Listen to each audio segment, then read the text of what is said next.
the reason I stayed was like I moved down here not even a week and a half ago. I didn't want to tell my mom like what Mm-hmm. happened. Yeah. So like I already kept that from her. I was like, I came down here for better. I came down here for a better life. You know what I mean? Mm-hmm. Um, and it wasn't because I didn't have like bad friends or family back home. I just feel like I needed to find myself. That you Yeah. know how sometimes you need to just go find your own way. Oh, of So for course. me, it was like a spiritual thing. Like, I'm gonna just do this because I had an opportunity and I took it Yeah. because I had nowhere else to really go. Like me and Mm-hmm. my friend lost our apartment at the time, so Yeah.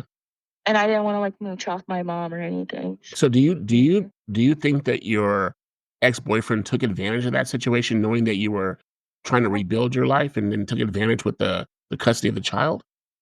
Yeah, Okay. yeah, because when I was pregnant, his family was kissing my ass. They're all being so nice to me. Mhm. And then it's like the moment I gave birth, it's like I was this psychopath or like I was an mentally unstable mom and they were always trying to take my kid, or he would purposely start these fights and he would call his mom, she's acting crazy. She's acting crazy. And so she would come take my kid. And I'm pretty sure it was like his brother. I have this gut feeling his brother was the one who called CPS on me to begin with. And when that first happened, he tested negative Mhm. or tested positive. I tested negative and he tested positive for marijuana, which Okay. isn't really like a big deal to me. Right. But like for me, I was the one who was pregnant and like Mhm. breastfeeding. So. Yeah, you couldn't do that. Right. So they stayed involved. The case. Mm. They would have literally like left and let us be alone. And it's just like, bro. So I also don't know if it was the neighbor, but I feel like it was either his neighbor or like his brother. Right. But his only because his brother was trying to get me to smoke when I was pregnant. That I feel like he was always trying to set me up or Oh, yeah, something. I'm Like sure he was. yeah. Mhm. Well, his brother, the thing was, that's what I was trying to get to. I always felt like his brother had like a grudge against me somewhat because like when I had lived with him after his niece, Mhm. I went to stay with him temporarily for like a month in Mathis. And it just didn't work out because he kept trying to like have sex with me. And keep in mind, I Oh my grew up around goodness. this guy. Yeah. I grew up around this guy and his daughter went to high school or school with. And like I was like, no, I don't want to. And it was like literally Christmas Eve and he like kicked me out because I didn't do anything and clear and do nothing. And like it's not that he wasn't wrong. Like I really wasn't doing much. I know I was like depressed, but like I just feel like all he wanted was that and like Right. he was coming at me like the wrong way, like the wrong approach. Now, did you ever tell your ex-boyfriend that his own brother was trying to copulate or have sex with you? And, I mean, that's kind of odd. Yeah. Yeah. And his mom would say stuff like you don't respect yourself. I feel like it was all like my fault all the time, like everything I did. Mhm. Like but I know now what I'm wearing shouldn't it's never like a female's fault. Like if they're wearing some type of thing. Cause like if I would be wearing like a crop top and shorts, like Mhm. his mom Oh, would you mean how tell you're me like, dressed. Right. Okay. yeah, and it's like their granddaughters literally dressed the same way. So it's just like I know they were just picking on me just to pick on me. Like Okay. Well, I mean, yeah. yeah, and that takes an emotional toll, and sometimes that can lead to feelings of isolation and financial strain. Well, Yeah. I thought I was gonna feel safe with him because I was vulnerable. Like I saw him as an uncle point like perspective because Okay. because I knew him since I was a kid. Mhm. And, like, I just felt really, like I've never felt like I don't know, I felt like this emotion I can't describe. It's like, "Well, you're not who I thought you were." Mhm.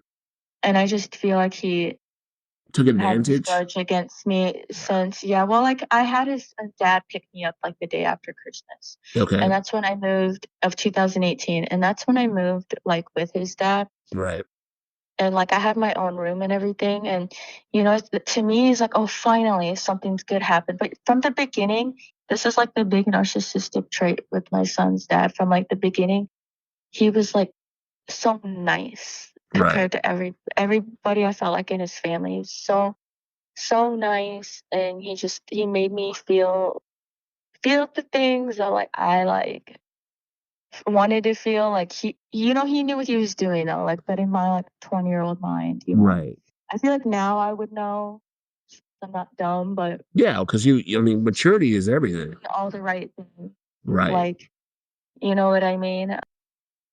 Yeah, and then, like, just it became sexual, obviously, Mhm. and then that next year of, like, June, because I moved there October 2018, and then that next year I remember in the spring, or, like, late winter, spring, went back to South Dakota, and we had this big fight because that's when it started to get toxic. I saw, like, obsessive signs. Mhm. 'Cause, I was going on dates with other guys, Well, yeah. and, like, his daughter would be home, and he'd be like I'd come home, and he'd be, like, waiting on the couch for me, and I'm like, "Shouldn't you be, like, paying attention to your daughter?" Because we weren't together at the time, like, I was just, like, his quote, unquote, "roommate," you know what I mean? Mhm. And it's just, like, I was confused, you know what I mean? Because obviously in that moment, it's like, I was like, "I'm not gonna end up with this guy," he's, like, older and just roommates, I don't know, like, I was kind of, like, in survival mode too, like, Right.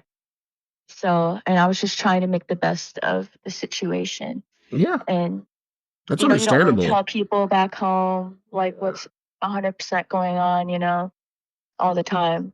Yeah. So when I went back home, I saw some friends, saw some family, Mhm. worked at a job for a little bit, saw my dad, Yep. and then I came back, like, late April, and then his dad was like, "Hey, my mom doesn't know you're here yet," or blah blah blah, and then she found out, like, that same week, and I don't think they were, like, too happy that I was back Right. because of just all the trauma, and they're like, "What the heck, why is she back?" But, like, I think they got a vibe, like, "Oh, like, are they gonna be a relationship or what?" Like, because no one was really being upfront with me or telling me or trying to warn me about his dad. Yeah. Because for him, from what he told me, he's like, "Hey, you can stay here. I want to give you a second chance to build, like, a better life, yada yada yada." Mhm. And keep in mind, like, before I had my son, before I got pregnant, we would smoke weed and drink a lot. Right. So, like, when he says things, how, like, I drink a lot or I'm not sober, it's like we literally was getting lit together. I So, mean, yeah, he kinda brought that on you. You were only 20 at the yeah, time. I wasn't even fully legal, and I have proof in my Yeah. Snapchat memories. And I told him that, and with his family, like, I was like, "I have proof of y'all giving me alcohol when I was underage, but I have yet to prove my evidence in court yet." So Yeah. I mean, it it sounds like a toxic grooming situation. it really was. Mhm. And I know in a lot of cases in general, it's, like, normal in Texas for Hispanics, if their kids are like 18, 19, 20, for them to have a few drinks. Oh, yeah. I mean, that's But everywhere. I yeah. mean, yeah. But but but it's done in a different way. It's not like it's a rite of passage, but it's not to get you all liquored up for sex or to groom you for a role. You're right. Because Mhm. when I had found out I was pregnant, because I just turned 21 in May 20th, Mhm. and I conceived, like, mid-June, Right. and then I found out in early July I was pregnant, like, Mm. 6 weeks. I found out at 6 weeks, and I remember, and there's, like, I obviously don't wanna say everything, but, like, there's just, like, a crazy situation just about that alone. Oh, it's just trauma, you know? Mhm. Yeah, that Um, sounds like a lot of toxic trauma as if oh, you yeah. yeah. Yeah, because, people will tell you you're crazy or you're making it up, or even go as far as calling you schizophrenic or something. It's Schizophrenic. crazy. Yeah, Okay. no, no, That's a literally, deep dive. they've straight up, like, went that far with me and his family. Yeah. Like, I've had harassment messages like, "You're mentally out," and I'm like, Well, "Okay." from the family?